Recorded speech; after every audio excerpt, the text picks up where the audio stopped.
Congressman O'Rourke had a big night tonight and a really big moment. Let's roll that clip right now.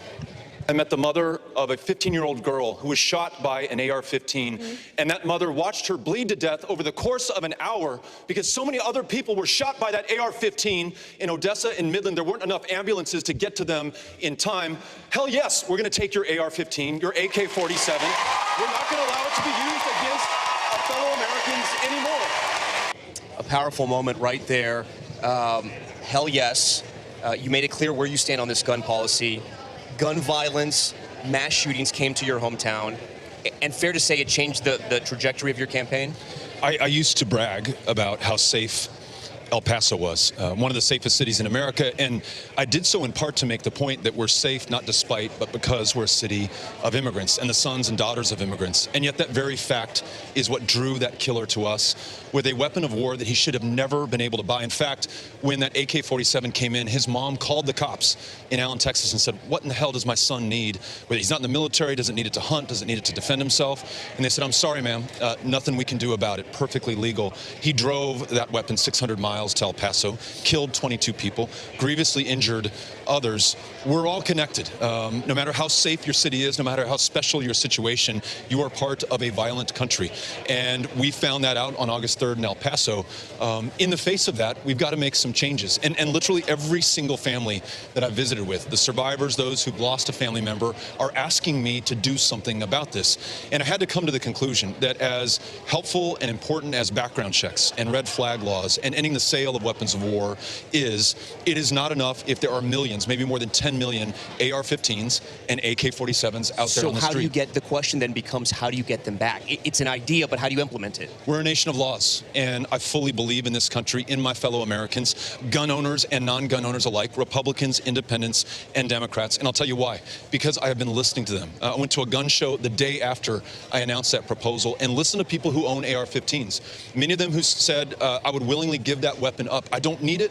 I like it. It's fun to shoot, but I don't need it to hunt. And I understand that it is part of the problem. So I think when we don't write anybody off, when we don't count them out, when we include them in the conversation and the solution, we might be surprised by what we're able to achieve. So I think that's the way forward, is to make sure that we ask every American to do the right thing, but that we take action after years, decades of doing nothing in the face of this violence. Congressman O'Rourke, thank you so much, and thank you for joining us on this panel. Well, here we are with Beto O'Rourke. Did you think tonight's was an example of Democrats with engagement of a positive way, or was it nasty?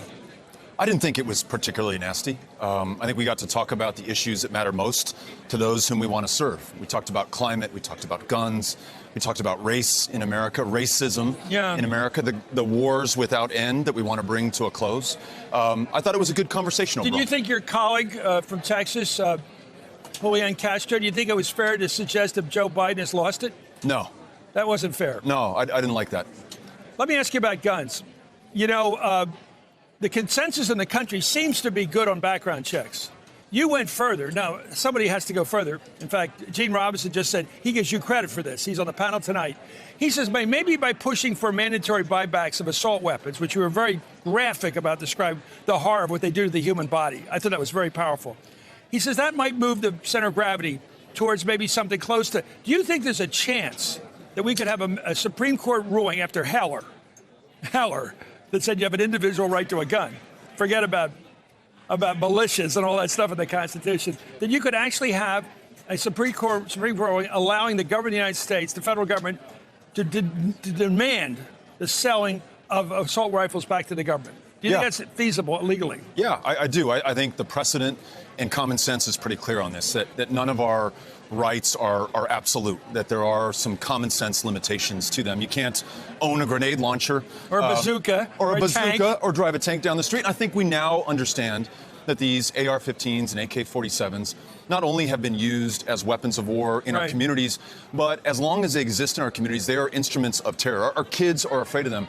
Talk to my fellow residents in El Paso, many of whom feel like they have a target on their back right now. We finished one of these March for Our Lives that these students had organized in El Paso.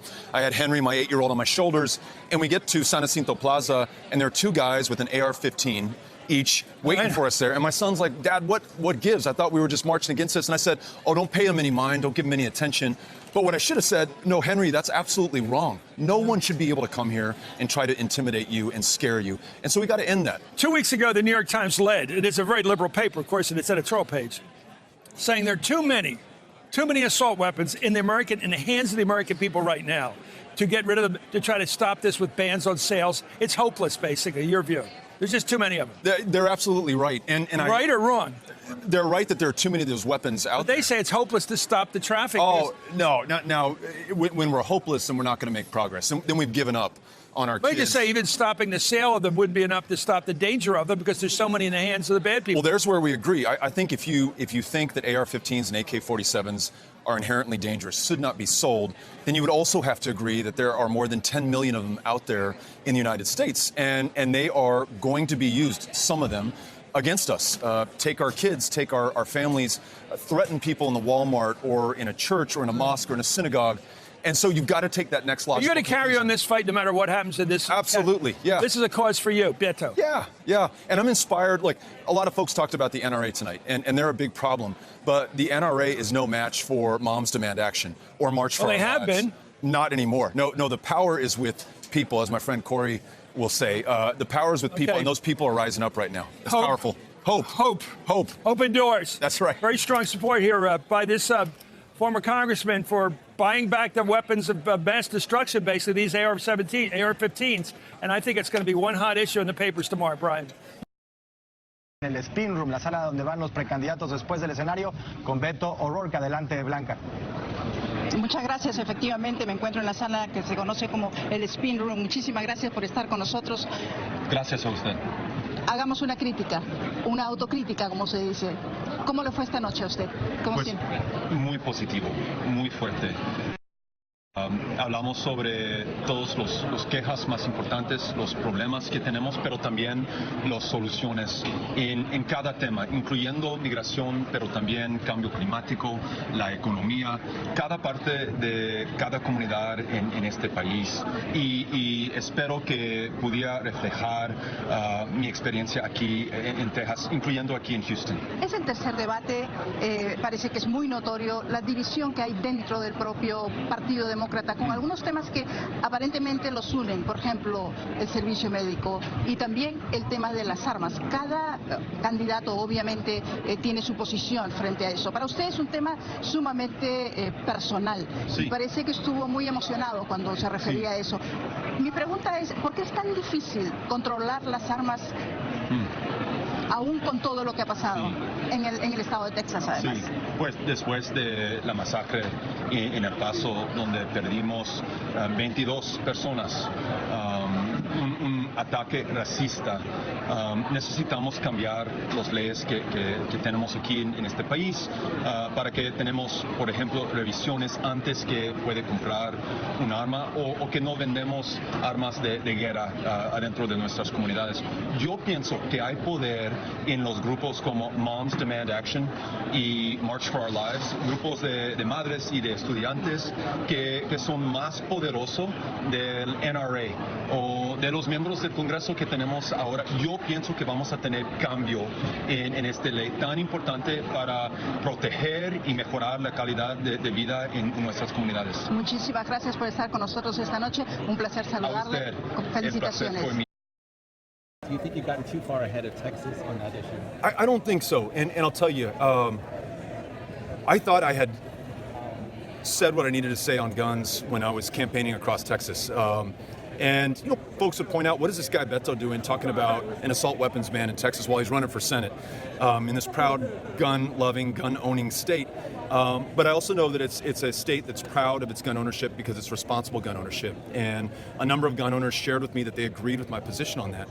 But especially after El Paso, I had to really think this through and realize that even if we were able to achieve an end to the sales of assault weapons, that would be insufficient. And I asked my team, I said, does that go far enough? And they said, well, there'll still be about 10 million AR-15s and AK-47s out there. And as long as they are out there, they have the potential to be used against us as they were in Midland, Odessa, in El Paso, in Sutherland Springs, in Santa Fe High School. So I don't know if it's too far for any one state or any one politician's prospects to be the nominee, but I think it's the right thing to do, and I've got to say it. Because you're at Briscoe Kane tweeting tonight, Robert Francis, my AR-15 is ready for you. Who said that? Briscoe Kane, an open carrying state rep from this area. Oh, okay. I hadn't heard of him.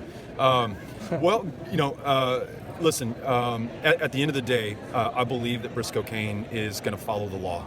And we have a very deliberate democratic process to adopt these laws. And I expect us to go through it, but I expect this process for the first time to not be dominated by the NRA, to include the voices of moms who demand action, the students who are marching for our lives, and everyday Americans who are sick and tired of what's happening. And I would especially include those surviving family members who've lost somebody, who are asking me and anybody who will listen, why have we not taken action so far, and why do we still allow this to happen in our country? Beto, si no ganas la candidatura, Beto, mandatory buyback beyond relying on people to just sort of, okay, yeah, I'll follow the law. I just truly believe in the people of this country, and I've listened to enough owners of AR-15s and AK-47s in not the usual places for a Democrat to be.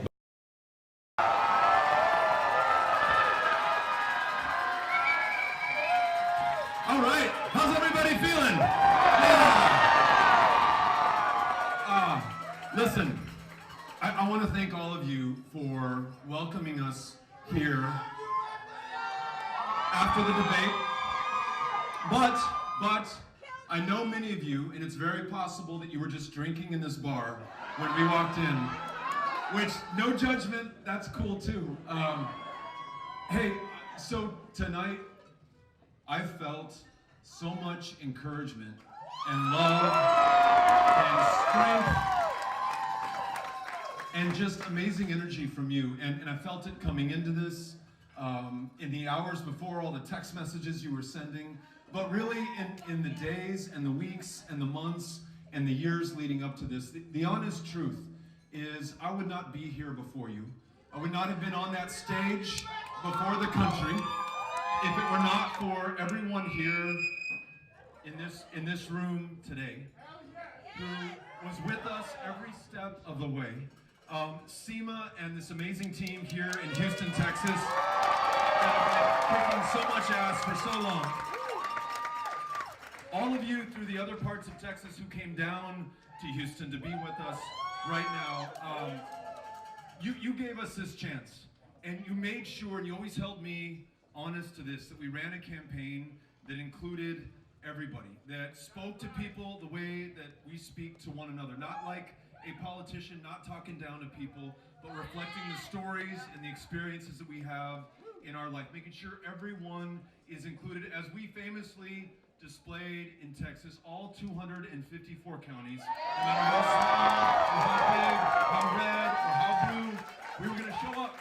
And we now have a chance to do that across the country. And we do not take a single poll on a single issue. I have no idea where an assault weapons buyback polls, because it does not matter. Because we're going to do it because it's the right thing to do.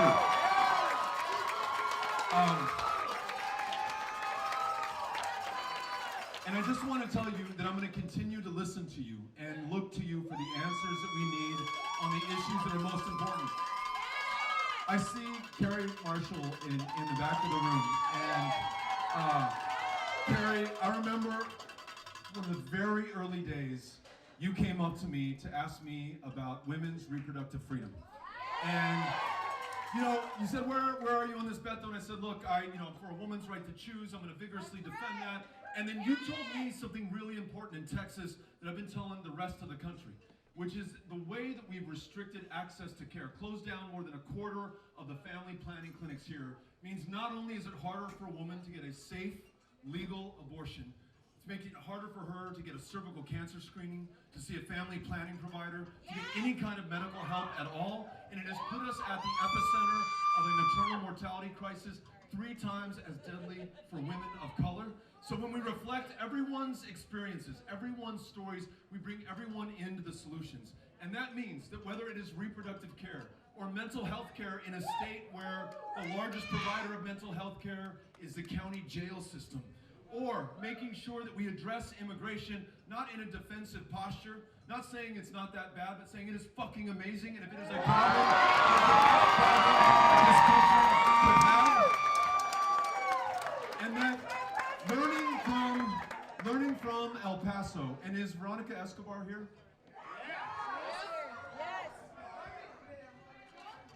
She is here? Veronica? Right there she is, right there. Veronica Escobar, Congresswoman from El Paso, as she is helping the country and the world to see El Paso, Texas, one of the safest cities in the United States, not despite, but because it's a city of immigrants and the sons and daughters of immigrants, is going to lead the way on rewriting this country's immigration laws to elevate those who've been kept down, to elevate those who've been targeted and hunted and killed in our own communities, to make sure that we treat people with the dignity and respect which they are owed, which the city of Houston, the most diverse city in the United States of America, the state of Texas, are all able to demonstrate and to show. And every step of the way, I'm going to be with every single one of you. You're all part of this campaign. And the things that we want to be able to do. So just know that it means the world to me that you're here with us tonight. It means the world to me that you're going to be with us tomorrow morning. If you want to join me, first interview is at 6:20 a.m.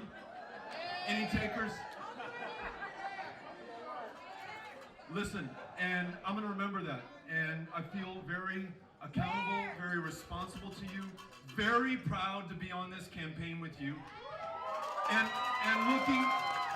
looking forward right now to drinking a beer with you. Come on up.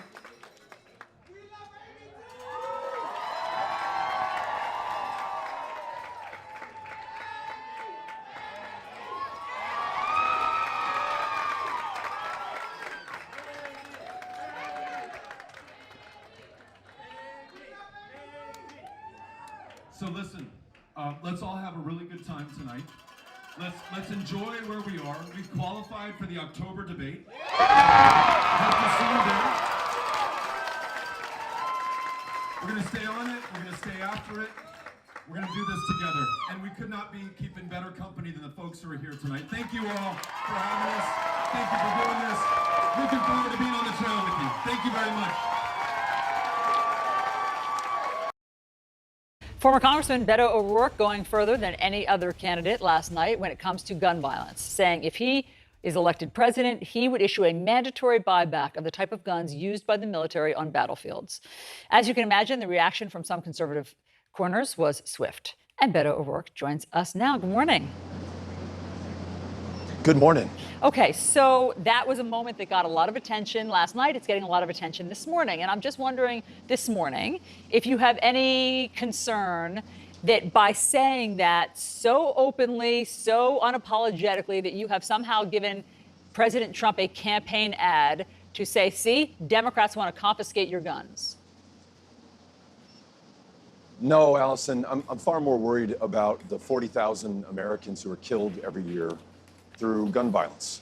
Worried about the victims of those mass shootings, the parents who've lost a child, the mother I met who lost a 15-year-old daughter who bled to death in front of her very eyes. I'm worried about that. And I'm worried that we won't take action because we've been compromised by the politics and the polling and the worries about what the candidate's going to do if we say the right thing, the true thing, the necessary thing.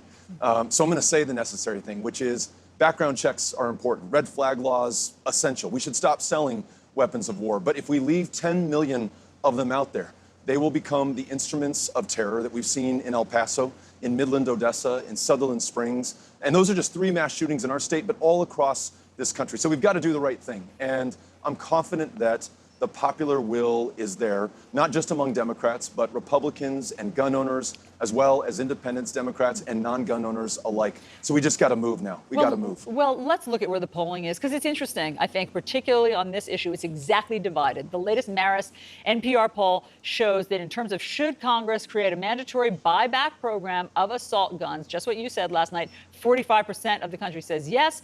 46% of respondents say no. And so I hear you. You're not invested in the polling, what you're saying. You're not worried about what the right will say.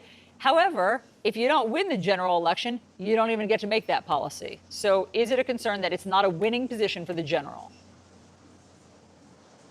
It's not a concern of mine, and that's in part informed by listening to people in conservative parts of America, in the southwestern part of Virginia, where not only does no Democratic presidential contender go to, but I don't think they've had a candidate for the presidency visit Bland County before. But the folks in Bland County, as conservative as it might be, as proud a gun owner as they might be, they're talking about this issue. And folks are saying, look, I would give up that AR-15 or that AK-47. I do not need it to hunt, don't need it to defend myself in my home. They recognize that this is a weapon designed for war, to kill people as effectively, as efficiently, in as great a number as possible. And it has no place in our communities. Listening to the ER doctors who are treating these wounds, ER doctors who've also served in the military and say, this is what I saw in Iraq and Afghanistan. Never thought I'd see it in El Paso or Midland or Odessa. If we accept this, we're complicit in it, and I refuse to accept it. And I believe at the end of the day, Allison, a majority of Americans refuse to accept this. Here's one that doesn't. The state rep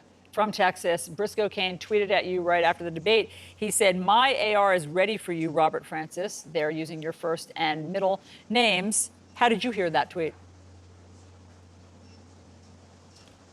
You know, I think Twitter took it down because you have somebody with a weapon of war threatening to use it against somebody who's talking about gun violence in this country. That's exactly why Briscoe Cain should not have an AR-15. I remember another moment not too unlike this one. We were finishing a March for Our Lives organized by these wonderful high school students in El Paso. I had my 8-year-old Henry riding on my shoulders, and as we come into San Jacinto Plaza, there are two guys, both with AR-15s, waiting for us at the end of the march. And Henry says, Dad, what's up with this? I thought we were marching against this. And I said, you know, don't pay him any mind, don't give him any attention. But they were there to intimidate and to make a point and really to threaten political violence, which is exactly what this state rep is doing right now. The moment that we accept that is the moment that we lose this country, that we can nonviolently and peacefully resolve our differences, come to different conclusions on different issues, but at the end of the day, move forward as Americans. That's been the genius of this country for as long as we've been a country. We cannot lose that now. So for Twitter taking that down, I think that makes sense. For folks who called that out, that makes sense as well. We cannot accept that. Well, you obviously called it out. You said this is a death threat, Representative. That's what you tweeted back. Are you going to contact the FBI? I believe that someone on the campaign did contacted the FBI and contacted Twitter. I mean, anytime you have somebody threatening to use violence against somebody in this country to resolve a political issue, or really for any reason, that's a matter for law enforcement. But it really drives home the point, better than I could have made. Representative Briscoe Cain is making the case that no one should have an AR-15, that they can hold over someone else in this country, saying, look, if we disagree on something, let me introduce you to my AR-15. Absolutely wrong. Congressman, one more moment that's getting a lot of attention this morning is what happened when Julian Castro went after Joe Biden, it seemed 3 times, for what sounded like a not at all veiled barb about his age and memory. Was that fair game to you? You know, I wasn't really excited about that. And in fact, in my opening in the debate last night, I talked about how this threat that we have of Donald Trump, the racism and violence that he has welcomed out into the open, that he directed essentially to my hometown of El Paso, Texas, which killed 22 of the members of our community, that the pettiness, the name calling, the small ball politics, and that was an example of that last night, that's not going to be up to this threat. That will not defeat Donald Trump. That won't bring this deeply divided country back together again. So look, if you've got a policy difference with Joe Biden, by all means, let's air it at the debate. But that kind of personal attack, I don't think is what we need right now and is insufficient to the challenges that we face. Congressman Beto O'Rourke, thanks so much for being up extra early to be on New Day. We really appreciate it. Thank you. Thank you, Allison. Appreciate it. If every Democrat on that stage last night agrees that we should no longer be selling AR-15s and AK-47s, because when you're shot with one of those high-impact, high-velocity rounds, it blows a hole out your system the size of an orange. It shreds everything inside. Then why is it okay to leave 10 million of them on the street? If you agree that it is a potential instrument of terror, if you agree that these sensational mass shootings cause fear and terror throughout our country, then why would you leave 10 million of them out there on the street? I recognize, Willie, the political difficulty of doing this, and don't know how this will poll in the end, but I do know that losing 40,000 of our fellow Americans every year to gun violence is absolutely unacceptable. And it's not just me saying that, it's not just those police chiefs I've listened to, it's these young students, March for Our Lives, who survived one of the most horrific mass shootings in this country. Their peace plan calls for us to do this as well. I think in moments of crisis and in moments of opportunity, we listen to and follow the lead of young people, and this is one of those moments. And Mika, I think a lot of Americans, a majority of Americans probably agree with Congressman O'Rourke. It's just a question of how you go about making it happen. Well, that's just the point, Beto. The ideas are there. Aside from that one, there are a lot of ideas that the polls show Americans completely support. So it's about the will in Washington. Senator Warren was talking about eliminating the filibuster, something that perhaps you might need on another day, as Joe pointed out.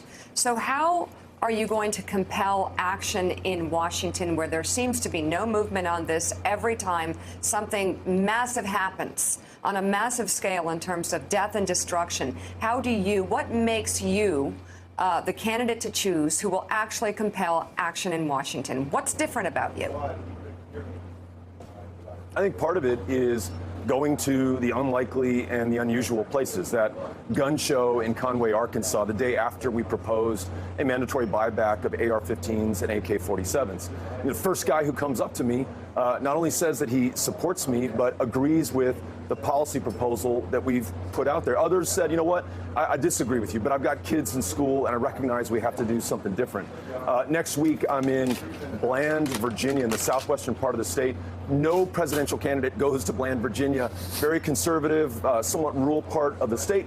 First question, guy owns an AR-15 says, you know what, I agree with you, I would give up this AR-15. So I think we might be surprised if we actually sit down and listen to people who voted for someone else for president than we did last time, who live in a different part of the country, come to different conclusions on some issues, that there still may be some common ground out there. So as president, not only would I work to elect Democratic majorities, I would go to the places where people have elected Republican majorities and listen to and talk to them and bring them into the conversation. I think that's the way that we get it done. Yeah, but how does that conversation happen? Because I think the Democratic candidates, many of them, including you, do a great job explaining the problem, saying what you see, saying what you feel about what you see. Everybody did a great job at that last night, but there are still lawmakers in Washington who will not budge on this, despite the fact that there are many Americans who say they do not need an AR-15 to hunt. We're there in terms of the national will, but how do you move the will in Washington?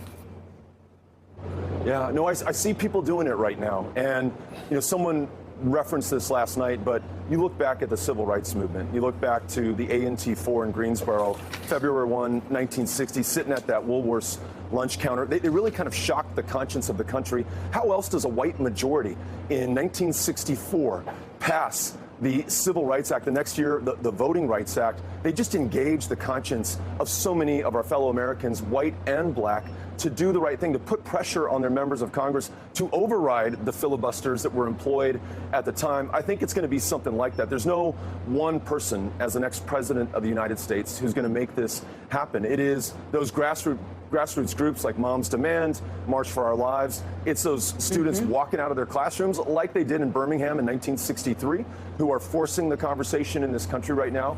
And then you have somebody in the White House who reflects that deep urgency and desire for change, and that's what I'm going to do.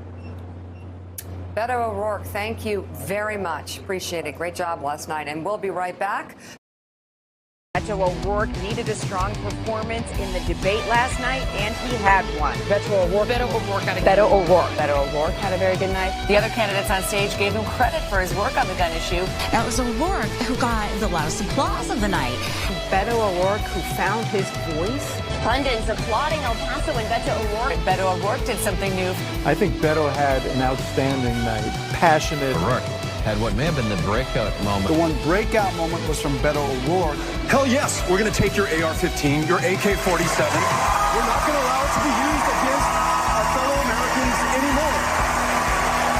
anymore. He is a candidate of conviction on a real-time issue. So raise your hand if you are now more likely to vote for Beto O'Rourke than you were coming into tonight. Oh, definitely.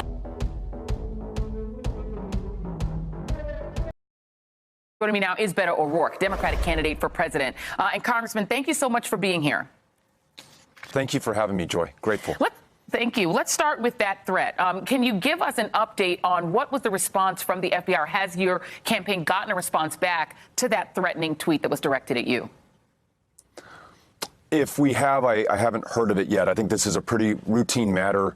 If we're ever threatened by anyone, we turn that over to law enforcement, as I think the campaign did yesterday evening. But I think that Briscoe Cain makes our case for us, that no one should have a weapon designed for war that's used to kill people as effectively, as efficiently, in as great a number as possible, because it can be used, as he tried to do last night, as a tool of intimidation to try to change our politics based on violence or threatened violence. So with more than 10 million of these AR-15s and AK-47s out there, after the shooting at Walmart, 22 dead, 7 dead in Odessa, Midland, many, many more killed in communities all across this country, it's time to not only 47s, it's to bring them back home, out of our streets, out of our communities, out of our lives. That makes us safer. I want to talk to you a little bit about mechanically how that will be done. But before that, you're a Texan. Can you explain to those who do not understand this cultural phenomenon of essentially saying, I'm going to protect my Second Amendment rights and express that by threatening people and saying, come and get my guns, making implied threats of using the guns to hurt people or kill people as a tactic? Yeah, I would not want to leave your viewers with the impression that that is a sentiment widely shared in Texas. In fact, I've spent a lot of time in Representative Cain's district, met his constituents, and what he said last night, the way that he's acted, his use of firearms to try to intimidate people, that's not reflective of this state. Gun owners, non-gun owners alike, Republicans and Democrats, no matter where you live in these 254 counties, we are proud of gun ownership, but responsible gun ownership that would never entail threatening somebody with that firearm. And so using guns to hunt or for self-defense makes a lot of sense to us here in Texas. But having a weapon of war, and even from those Texans who own AR-15s, they've told me this themselves, I don't need this. I don't need it to hunt. I don't need it to protect myself. It was fun to use. I like taking it out to the range. But if giving this back or cutting it to pieces or selling it to the government helps to keep us safer, then by all means, let's do it, because they'll tell me I have kids in school as well, and they ask me whether it's a matter of when or if a killer is going to come into their school and take the lives of their fellow students or take their kids' lives. So, look, we're either going to let the NRA set the terms of this debate. We're going to either allow Briscoe Cain to set the terms of this debate, or we will allow the American people, including March for Our Lives, which has come out with an incredibly ambitious proposal to bring peace to this country and do something about the 40,000 gun deaths that we see every single year. That's who we should be listening to right now. That's who I'm listening to, as well as people all across this country who want to see us actually do something about gun violence. So I've been in a wormhole in preparing to interview you today about previous successful efforts in this country to ban firearms. So you know that you cannot have a Tommy gun anymore or a machine gun anymore because that was successfully outlawed. There's something called the National Firearms Act that actually used a tax on those weapons. They didn't even touch the Second Amendment issue, so the idea of taxing them, and then if you have one that you didn't pay the taxes for, that's a way to do it. How mechanically, how actually would you implement the policy that you would want to see happen? I'm proposing a mandatory buyback. So everyone who owns a weapon of war would sell that back to the government, and we would establish a fair market price to compensate those gun owners for the guns that they would be selling to the government, that would no longer be in their homes, would no longer end up in our streets. So that is the preferred course. But I also fully intend upon listening to everyone, gun owners and non-gun owners alike, on this issue. If there is a better way to get them off the streets or to ensure that they are never used against us, I'm I'm all ears. But after listening to people, including owners of AR-15s, this makes the most sense to me. Now, it will obviously require us to work with Congress and the constituencies of those members of Congress who I've been going out and talking to and listening to and who are there. And you mentioned that public polling is already beginning to reflect a seismic shift on this issue in America. It just needs to be reflected in our representation in Congress, needs to be reflected in the person who's in the White House. So I know that we can lead that effort. I know that America is ready. And I know that we have so much leadership out there with Moms Demand and March for Our Lives and others who are making sure that this country is ready to finally move on this issue after decades of inaction. And, you made the point, I'm glad you made it, that, the Briscoe Caines of the world are a minority in the world, but they are there. There are people who will very openly say, whether on social media or not, come and get them, that attitude. So if you had, for instance, a mandatory buyback policy, how would law enforcement be protected from people who are essentially admitting that the way that they would protect their ability to own these weapons is to use them? My faith, my confidence is in the people of this country. And going to a gun show in Conway, Arkansas, and listening to the owners of AR-15s and the vendors of AR-15s, many of whom, as you can imagine, did not agree with my proposal, but each of whom was willing to at least have the conversation. Some of whom said, look, you know what? I have an AR-15, don't need it, would gladly sell it back or destroy it. All of them seem like they would follow the law. We are a nation of laws. It's part of what defines us and distinguishes us from the rest of the world. So I believe that America will comply with the law, and I believe that there will be a due process in devising the law in the first place, where we listen to stakeholders, all concerned and affected, but do not allow the delays that we've seen that have lasted decades to stop us from finally acting on this. So I don't want to give in to the hype or some of the scare tactics that have been employed to stop us from even considering this in the first place. Much like we don't go door to door to enforce almost any law in the United States. In fact, I don't think we do that for any law in the United States. This would not be something that we would do. And I only raise that, Joy, because others have said, this is something that we would fear if there were a mandatory buyback program. No, we expect people to follow the law, and that's certainly what I believe will happen. And speaking of fear, I want to talk about some of the members of your own party who are uncomfortable with the fact that you really have changed the conversation on gun reform in a very blunt way. I want to play you Senator Chris Coons, who was on earlier on CNN today talking about your proposal. Take a listen. Are you supportive of a mandatory buyback program for all of those weapons, all of those assault rifles on America's streets right now? I am not. And I frankly think that clip will be played for years at Second Amendment rallies with organizations that try to scare people by saying Democrats are coming for your guns. You worried about that? No. And Chris shouldn't be worried about it either. And look, first of all, I wish him all the luck in the world in being able to pass mandatory universal background checks in the United States Senate. And I know they've been working on it ever since at least 2013 after Sandy Hook to no avail thus far. But if he begins by allowing the NRA to set the terms of the debate, then we may have lost this before we've even begun. Let's instead of being worried about the NRA or the response to this very sound policy proposal, let's instead be worried about the fact that you have kids being shot by AR-15s and AK-47s in this country. Kids who are afraid of going to school after this weekend on Monday, not knowing if they themselves will face a gunman. People in my hometown of El Paso, Texas, fearing going into a Walmart because they fear that they have a target on their back right now because someone was able to legally purchase an AK-47 and drive that weapon 600 miles and open fire on people innocently shopping before the first day of school in El Paso, Texas, before then one of the safest cities in the United States of America. That's what we should be afraid of and responding to right now.